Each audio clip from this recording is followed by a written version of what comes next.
Staying calm when you're feeling anxious or in a situation where you really need to be calm. Yes. What's the secret to that? And why are some people so calm all the time? Yeah, well, other people, seem to really freak out more. And how perhaps to learn some of that behaviour, because it's very useful to have. Yep, so we're going to give you some tips on staying calm in this week's episode on Get Real with the English Sisters. Mind, health and anxiety. Yeah, staying calm is a lot about, I think it's about centering yourself and being in yourself and not out in the world. Going back to more mindfulness. It is about being in yourself, but I think a lot of the times, in order to not freak out, it's useful to look outside of yourself. Yes. So because if you're in your own mind and you're in a situation which you're going to find really stressful, there are so many out there, there could be anything really, health reasons, job interviews. Oh, come on. There are so many things that most people find rather stressful and are going to sort of cause us to feel a certain amount of anxiety. And so in those cases, sometimes it's best not to be in your mind, isn't it? How can you get out of your mind? Well, it's best not to be in your mind if your mind is an anxious mind. But I think in order to stay calm, you have to practice, have a practice of calm, like a practice of yoga. You have to have a practice of calm every day. So you have to be mindful every day. Yeah. So stay in the present. Do not freak out. Do not go 100 breaths ahead of yourself. Oh, right. Be so in you think it's more a breathing thing. Mm. Sort of like take a few deep breaths and be in that moment. Be in your own presence without having a runaway mind. Yeah, but how do you stop the mind from running away? Well, then you have to practice, don't you? Yes, It's a breathing practice. It's listening to meditation. It's a hypnotherapy practice. It's being in the present. Yes. I mean, the reason why I'm laughing is because I know that for us that we've done this for so many years, it seems like it's more easy natural. And it's more natural. But if you think about it, it's not that easy, really. It's easier said than done is what I mean. But it's not really. It is actually just as easy as it's said once you know how to do it, which is like remembering that to stay in the moment and what that really does mean for somebody. What does that actually mean, stay in the moment? Well, like if you see a car crash and there's it's an emergency, okay, and you're not a first responder. If you start going in your own mind and you start panicking and thinking, oh, this could have been me, oh my God, I hope they're okay, I hope they haven't got kids, I hope that this, I hope that, I hope they're alive, and all of this, then you're going to panic. Whereas if you stay, you take a deep breath and you stay in yourself and say, okay, what do I have to do? I have to call the emergency service. I have to go and see if I can do anything to help without hurting the person. And you just say, okay, how am I going to deal with this? Stay centered, stay calm, and you go and take action, then you'll be okay. But if you allow your mind to run away with itself, you're going to start feeling palpitations. Yeah. You'll feel paralyzed. Shortness of breath. Yes. You'll get all the typical anxiety responses, which is exactly what you don't want in those circumstances. And that's the kind of response you also get in everyday life if you are anxious. Yeah, that's where panic attacks come from, and this overthinking things and allowing your mind to just go run riot. Really. Yes, yeah, you're absolutely right. Yeah, there is a technique, isn't it? Yeah, it is a bit like what you were talking about. First responders, they are actually trained to overcome situations of anxiety. and there's a whole training involved in to help these people, to help them save us. Yes. And they have to go through this kind of training. We don't actually go through it in normal life. We kind of do, because if you think about it, ever since you're little, you do go through situations that can cause you a lot of stress. For example, I was thinking about myself. Only when I was 5 years old, I was called up to the headmaster's office at school because I was apparently being naughty or something. Yeah. And I remember waiting outside that massive door. You know, I was tiny, and thinking, oh my gosh. And I remember feeling like, for the first time in my life, I think I felt like my heart beating fast.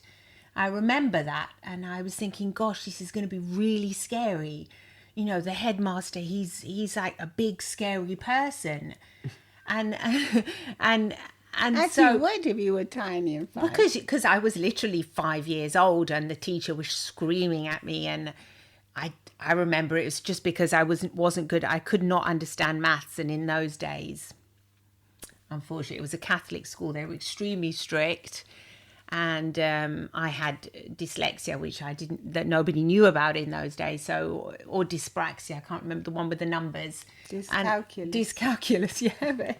And I couldn't. The numbers wouldn't stay still. And anyway, so I remember hiding under the desk, and then being pulled out and then taken to the headmaster, and expecting, literally, I think, you know, we were hit in those days. You know, It sounds terrible. it sounds terrible. No, but they would give you the slipper, wouldn't they? I think, yeah, it was like For girls, it was for a slipper, girls, and it was for like boys, it this was a shoe cane. that you would get hit with, and for boys, yeah, it was this big long stick, a bamboo stick or something. A cane. A cane. Yeah, you were hit. So I remember thinking, gosh, I'm going to get hit now. I mean, that is horrifying. And that was the first time I ever felt my heart beating like that. And then I do remember thinking, obviously, about my mum, because I was 5. And I remember thinking, oh, my mum's going to help me, you know, somehow thinking about my mum. And I managed to calm myself down so that when I went into the office, I wasn't actually crying and in a state of, and I managed to explain to him what had happened. I said I was hiding under the desk. In the end, he turned out to be a really nice guy. I mean, he was as sweet as ever. He said, okay, don't worry about it, you know, tell me. And he was actually really kind, surprisingly. And but I mean, I would see him many times after that. He would just say, oh, hello, it's you again. What did you do? You know, unfortunately, I was always sent to him. Because you had that abusive teacher. Yes. and because I just couldn't understand the numbers. I couldn't literally understand them. So I was always being told off. You were being bullied by that teacher. I remember I'd always see you outside the classroom. It was horrific. Yeah. That was a horrible time. Anyway. That's not what we're talking about. No, but I think I kind of learned a technique on my own. Is like, I saw my mum's face. Self-soothe. Yes, I managed to self-soothe. So what I'm saying is, now as grown-ups, what we can do is, when we are feeling really anxious, we can also take the deep breaths, as what you were saying, but also go to a place where it is happier in our minds. A safe place. A safe place. Some people can imagine seeing a pet. They're loved pets, and they can imagine that. Or you can see, you know, somebody else's face, or hear somebody's words that are going to be reassuring. I think our mum used to always see her mum who'd passed away. Yes. But she would get great comfort from that. Yes, she would. Yeah. So, yeah, exactly. So you see, even though she was no longer here, but she would imagine her. She would have her in her mind, saying that she was protecting her. And our mum always used to say, I remember also, when I was a child going to the dentist, that was another way when I used to have to overcome my fear of the injection, because we used to be so scared of injections. And mum would always say, go to the beach, because that was obviously her happy place, you know, go to the beach. When I was a kid, I would think, go to the beach, you know, go to the beach. But somehow with her words telling her, she would describe it. Listen to the sound of the waves. You're walking in the water, you know, that there's the sun shining. And I would think, look, I'm just about, but that would help. Mm-hmm. So it's like she was a bit like a hypnotherapist. She would always do that with me. I never used to really understand it. I didn't understand it either. But it was obviously of great comfort. It's not like I thought, oh, Mum is actually using some kind of technique. To tell you the truth, I think it was just so natural to her that she just said, I think of the beach. Yeah. She'd go to a different place. Yes, go to a different place. So you're not actually in the dentist chair now. Go somewhere else. Close your eyes, she would say. Close your eyes, because when you close your eyes, you can go to different places. But see, you can't, like you're going before a meeting or something where you're feeling really anxious, but you can take the deep breaths and go somewhere else, literally. You can also use... Not literally, I mean. Imagine... Not literally. You stay there figuratively, exactly. You can also use your body though, can't you? You can use your physicality to like there's lots of studies on the famous power pose where you put your hands by the side, the Wonder Woman pose. The Wonder Woman, that'll actually embody calmness in you and confidence. You can also breathe. Remember to breathe properly. Yes, absolutely. And if you find that at the moment you can't seem to think of somebody that calms you down or some place, a happy place, you can also just literally start focusing on something you can see that's right in front of you. Yeah, in the room. Yes. You can focus on a dot on the wall, the crack on the wall. You can focus on something that will get your mind out of that place. Yeah, that will keep you in the present moment. Feel what the chair feels like if you're sitting down. What do the surroundings look like? What are the curtains? What do they look like? What does the door look like? You start focusing on other things, the fabric of the person sitting next to you, and surprisingly, by putting so much attention on something else, you can get your mind out of its own place of anxiety. It's a distraction. Yes, it's a distraction technique, but that does work in hypnotherapy as well, doesn't it? Definitely works. So that's another way of, that's a great way of getting immediately out of your own. Well, you have to take control of your mind, don't you? You do. Your mind is a little bit like a computer, so what you put in will give you the results. Yeah, will give the results. So if you're putting runaway anxious thoughts into your mind, your body will respond like that. Whereas if you're calm, if you practice walking in the forest or in the countryside or in a nice park, or you have some kind of fitness practice, you do yoga or running, you'll know what it's like to be in that moment and feel that comforting feeling of just enjoying and being in the moment of whatever you're doing. And so you can harness that feeling and take it with you when you're in a stressful, non-calm situation. Exactly. Absolutely. Can't you? Yes. But I think if you take the time to just feel calm every day, whether it's listening to a meditation or, reading a lovely book or doing your favourite, whatever it is, your favourite hobby, activity, whatever it is, or hobby, you will, you can take those feelings with you, and they will allow you to feel calmer in more stressful situations. So it's like a skill, isn't it? It's like what we were saying about the first responders. Yes. It's a skill that can be learnt to then use on a daily practice, even when, you might think, you don't need it. But in reality, in life, even when you're driving, you're stuck in traffic, whatever it is, there's so many levels of stress, aren't there, that can affect you. Yeah. And it's how you manage to react to these levels is, how happy your life will be in the end, what kind of a life you're going to have at the end of each day. It's crucial, isn't it? It's crucial. It is crucial. So it's a great skill to, make sure it's a habit. Practice it every day. Practice makes perfect. Absolutely.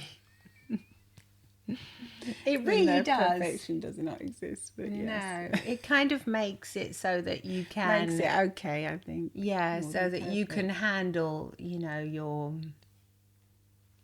Your more stressful things that Yeah. can trigger you. Exactly. Your triggers. If you know you have a trigger that, that affects you, practice it. Practice keeping calm in those situations.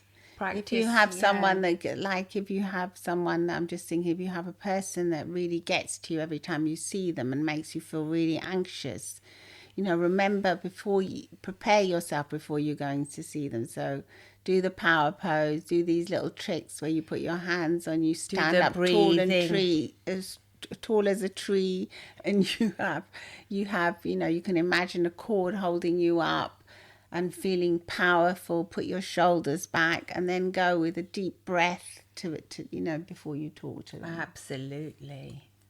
So you can prepare yourself, can't you? You prepare yourself, especially if you know you're going to have a meeting with them, or they're just a part of your family, a family member. Inevitable, you're gonna see them. Most of the time, you can get ready for it. You can. Get ready. You get ready. You get ready. You put your, you get ready. You can, and if you know that it's going to be, we used to have this. We wrote about it in one of our books. I think it was like an invisible umbrella that you can just open and allow a lot of, it's like a protective shield, isn't it? Yes. To allow the things just to fall off the umbrella as if they were raindrops. Yes, and just drop to the floor. And you won't be affected. You won't get wet. You won't get wet. You won't get hurt, and you'll be protected. So it's another kind of imaginary tool that you can use. Yes, indeed. Well, thank you for listening, and we're going to be staying calm. Yeah, feel free to share this podcast, because our aim is to help as many people as we can that are not feeling calm at the moment, and to feel more calm. And it's all about mind, health and anxiety, isn't it? How we live our lives, trying to live our lives in a mindful, healthy and anxiety-free way, and hopefully being able to transmit some of that calmness onto you as well, that you can share with your family and friends too. Yes. Lots of love and smiles from the English sisters. Oh, and please do send us a text message and tell us how you're feeling. Bye for now. Bye. Bye-bye.